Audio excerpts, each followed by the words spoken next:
Welcome back. Our guest is Dr. Muda Yusuf, economist and CEO, Center for the Promotion of Private Enterprise. Thank you very much for staying with us, Dr. Yusuf. Thank you. So there is the question on everybody's lips, no doubt, that so what are we going to do about this situation? We've been given the bad of it. As the president often likes to say in perhaps a different context, please bear with us. Bear with us. It's going to get better, I promise you. So I imagine that a variation of that will also apply here. But for how long can we continue with this situation? What are the options that are open to CBN and that it no doubt must be pursuing? I imagine that they have all the financial intelligence available at their disposal. So what are those options that CBN necessarily must be grappling with right now? Well, first of all, I must say that the options available to the CBN are very limited. Okay. Because the CBN doesn't have control over many of these factors that I enumerated earlier. Okay, one moment, sir. I'm going to come back. The options that are available to CBN are unfortunately limited. Let me bring in Mr. Adetoro, who called in from Ikorodu. Good morning to you, sir. Good morning, Mr. Ayori. Yes, thank you. Please go ahead. And your greetings to your guests there. Thank you. I know, I am very sure that this country will be good. I'm very hopeful. There's no doubt about it. And the president is doing his best. And I pray that the people that he has engaged will be able to follow him very well. Okay. Now, the issue of interest rate and our currency that is struggling now is just because we are not exporting. And there are lots we can import. Agriculture alone can get us out of the trouble. Look, we like a paper that I have here, I said there's oil in Ondo State. There is none. You very Ondo State I come from. There's no oil in my own area there. You, Mr. Yori Folani, I don't think that oil is in your town or that the people will see there. But we have arable land all over the places. Okay. If we do the right thing, I thank God that somebody before you did your program, the program that came before this very one, somebody said, look, he said 6 months, we can make the difference. I am telling you, there is a paper I have here that I've been struggling with to get to the president. Somebody was telling me, can you say you want to see the president? And I laughed. Why can't I see my president? Because people, there is a fifth columnist in any organization. General Maru, during the Spanish Civil War in 1936, when he said he was leading four columns to hit a train. And then I said, do you think you can win this war? He said, the fifth columnist are there that will win the war for him. And that was the history. He got it. Now, all that we need to do about agriculture, we need to, I thank God people, they analyze those, that thing in the program very well. I have a 46-page book that I did specially for the president. It's not for public speculation, it's not for public sales. The struggle I've been making, the pain I've been taking now just to get this thing through to the president. Somebody there that is very close was telling me this and the pain I've been taking now just to get this paper through. Okay. To Mr. President. It's more than what it cost me. Ideas. Day and night for 5 months to put the paper together. Okay. It will not be changed. These are ideas. Thank you very much for calling in, sir. As you're saying, these are ideas, 46 pages worth of ideas that need to be explored. The sort of median of what he was saying there is that if we can begin to export, things will get a lot better. And he's saying it as if, this is not rocket science, really. Maybe your commentary, because you were, before I interrupted you in order to take the call, you were saying that this is not a central bank alone kind of a problem. Yes. And that also relates to what he was saying. Okay, Mr. Adetoro. Yeah, the president has been doing a lot, or the administration has been doing a lot to address this issue of food production. Unfortunately, it's a very complicated matter. And the complication arose largely from the challenge of the insecurity. Because it has People never can't access their farm. Yes, it has never. Because in this country, we depend a lot on these peasant farmers across the country. They are the ones that are responsible for almost 90% of what we eat. And most of the farming birds have been having this insecurity problem. And unfortunately, this insecurity problem is not a conventional kind of war that you can use your armor tanks and you define the boundaries of the enemies and begin to crush them. You know, this is really their heads from all manner of corners. So it's fairly complex thing. But right now, you can see only recently, there are a lot of fiscal policy measures that have been unveiled because we have always said, and the CBN has always also said that there has to be a handshake, a coordination between the monetary and the fiscal policy. Yeah. First, in the area of intervention in some critical sectors, direct sectoral intervention, particularly in agriculture and manufacturing, which is what we are beginning to see in this stabilization plan that has been released by government. The second is about the spending of government to ensure that we reduce the level of our spending, we cut spending, we are more prudent in order to also rein in on money supply. Money supply in May had gone up to over 90 trillion. That is enormous. So we need to also look at the fiscal side to see how we can bring down maybe deficit spending. I know there's a lot of things to do, but again, we need to worry about the implication for inflation from the fiscal spending of government. Okay. Secondly, is this intervention, sector-specific intervention. Okay, maybe I'll come back and you elaborate a bit on that because Mr. Mohammed in Abuja has called in. Good morning to you, sir. Thank you for calling in. Good morning, Uncle Larry. How are you? Good morning, sir. I'm very well, thank you. Yeah, I greet the Dr. King. The issue on ground now, Uncle Larry, is seriously very, very pathetic. You know, every time we call, we used to complain. We used to do things good about the government, and now we are complaining. The issue is that Uncle Larry, is not, the life is not as usual again. And the interest rate is affecting every sector, all the sectors. Yeah. Everything is affected now. Is it Gary? Is it maize? Maize and their price is cheap. Bag of rice is 100,000 in Abuja. The same thing maize is 100,000. And it's something that is very, very cheaper, very affordable before. Now you can afford to buy rice. You cannot afford maize. You cannot afford to buy maize. So the interest rate, it has affected a lot of, and the origin of this line is fuel subsidy. Everything now concerned about fuel subsidy and this electricity.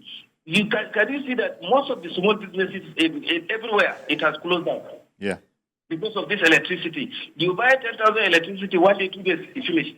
But before you will take 10,000 electricity, it will take you like 1 week, almost 1 week long.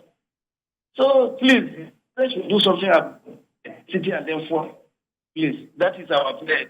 Indeed. Well, thank you very much, Mr. Mohammed, calling in on that. And he spoke about maize, that people were running away from rice, going to maize. And this is true. I didn't know that was even a possibility. People were beginning to favor maize if they couldn't get their first choice. But even the price of that is not standing still. So to continue along the trajectory you were on, that central bank alone can't do Yes. And we have seen a lot of initiatives, to ramp up production in agriculture. And this is not something that the federal government alone can also do. This is something that has to involve all the states and even local governments. Because issue of food production is even more of a subnational issue than of a federal government issue.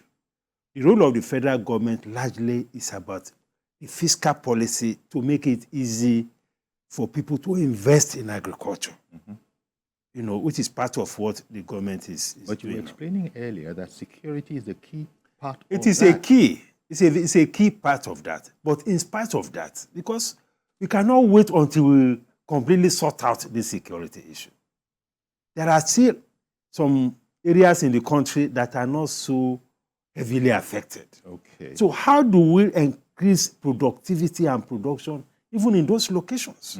Because we cannot wait until we sort Until out we the issue. sort it out We sort it 100%. 100%.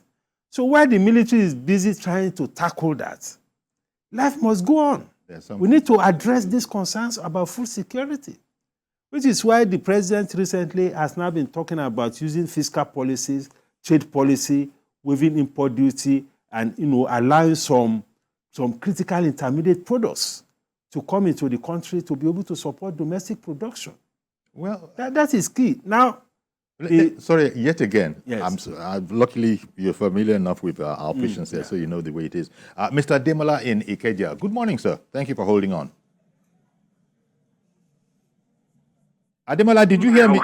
Good morning, sir. Yes, Okay. Good morning, sir. Uncle Larry, good morning. Thank you for calling And in. good morning to Dr. Yusuf. Yes, thank you. Dr. Yusuf, I really appreciate your contribution.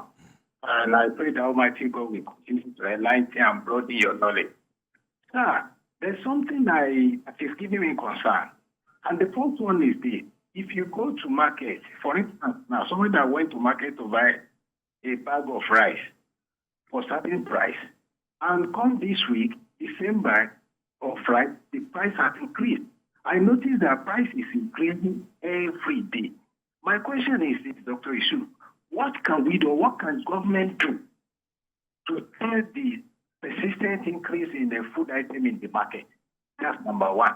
My second question is this, Dr. Yusuf, is it possible for government to refer back to this subsidy, to cancel the subsidy that was removed? Is it possible for government to go back again to issue of this subsidy? Because I know that this subsidy is causing a serious problem. Then the third one is the issue of this ban here.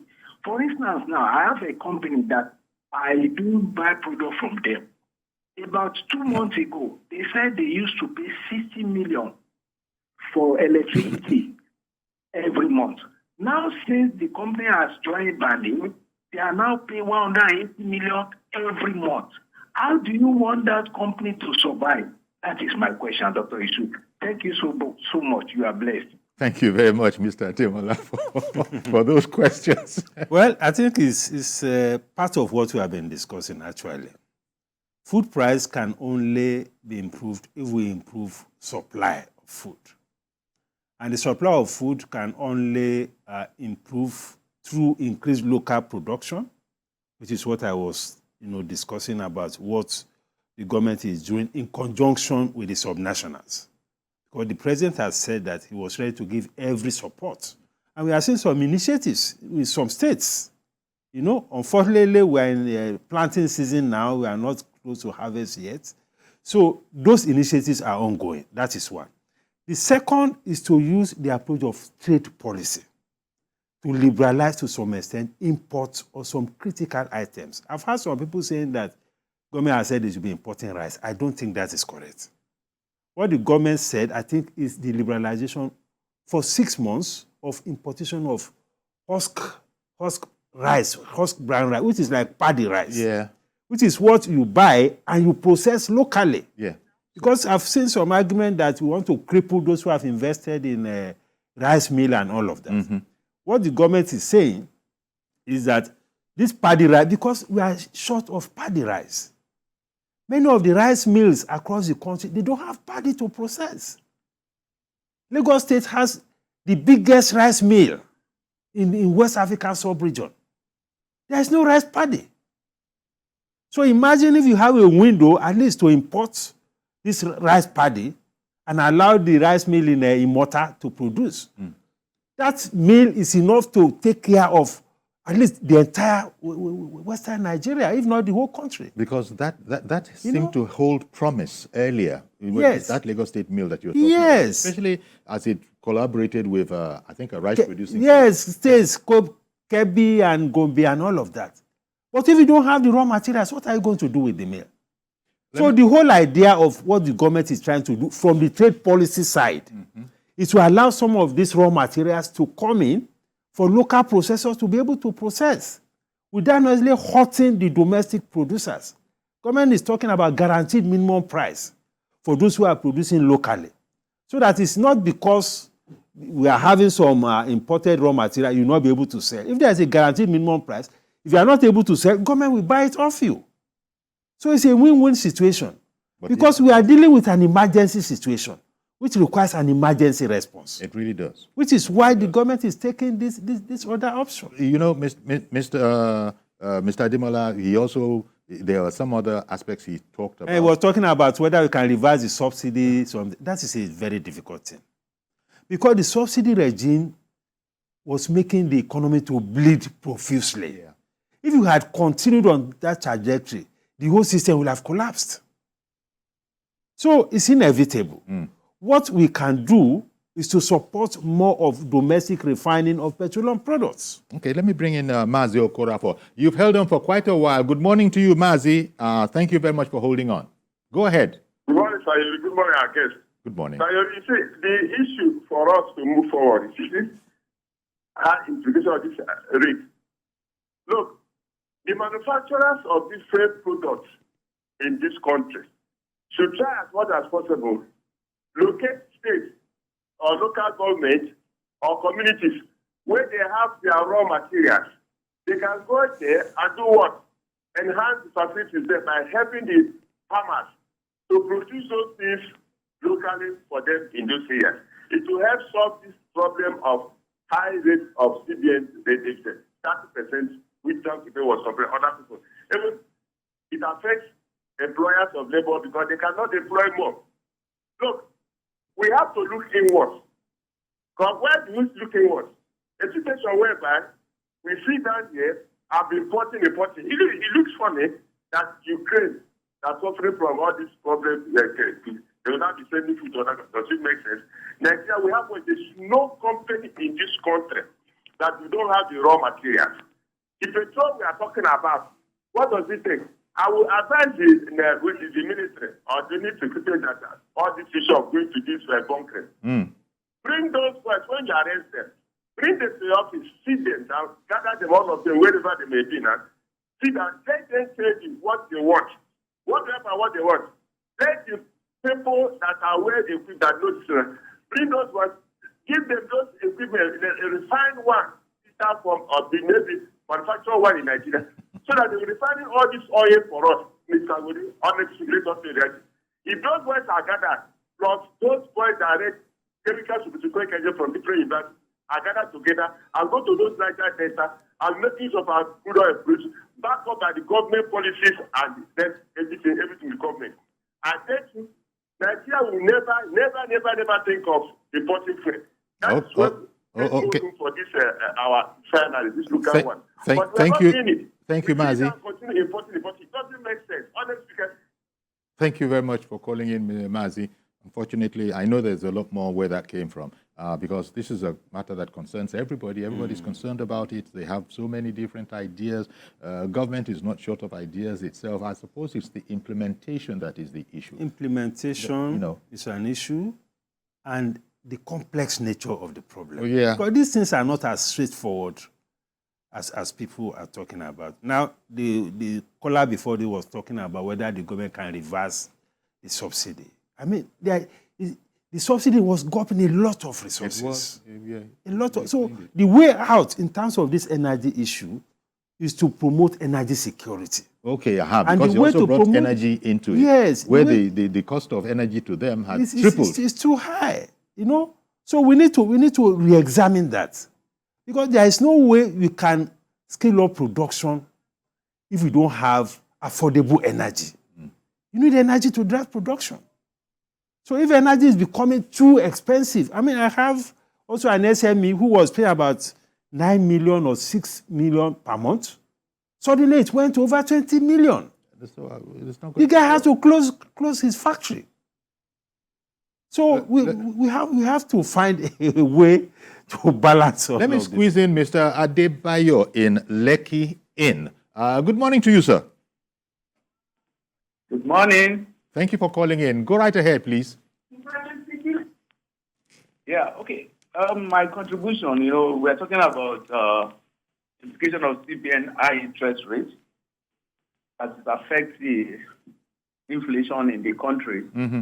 But one important thing we need to look at too, because I'm an importer, and I was surprised in March this year, I paid $3,150 for a shipload of 40-feet container, and today I'm paying $9,500 for the same container.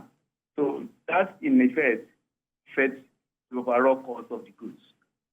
So what I think we need to look at the implication of the international impact with this inflation, because it's not homegrown alone. But like you said, if we can produce most of the raw material in Nigeria instead of importing them, that will help us a lot. So we are just going to be left with importation of equipment that we cannot produce in Nigeria. Unfortunately, we have so many of things that we can do locally. We are in countries that are so engrossed with importation. Okay, thank you very much for calling in, Mr. Adebayo. We've run out of time. I did say so. Thank you very much for calling in. There's so many ideas. The ease of implementing those ideas, because they are complex, they're interwoven. They're interwoven. And you do one thing, it affects another. You would have thought that government would not have approved an increase in the price of electricity now, but there are so many. So many. Yeah. Because those who are in electricity also complain that Yes. they are not able to cover their costs, that they are private investors. But it's not a hopeless situation. Well, yes. Maybe we just leave on that. Yes. We just leave on that. So thank you very much, Dr. Yusuf, for coming on. Hopefully we've understood this a bit better. But I'm going to lean on what you just said. It's not an impossible situation. No, it's not an impossible situation. Okay. Thank you very much, Dr. Muda Yusuf, CEO, Center for Promotion of Private Enterprise. That's our program. Do please join us tomorrow for a fresh edition. I am Iyori Folarin. Bye-bye for now.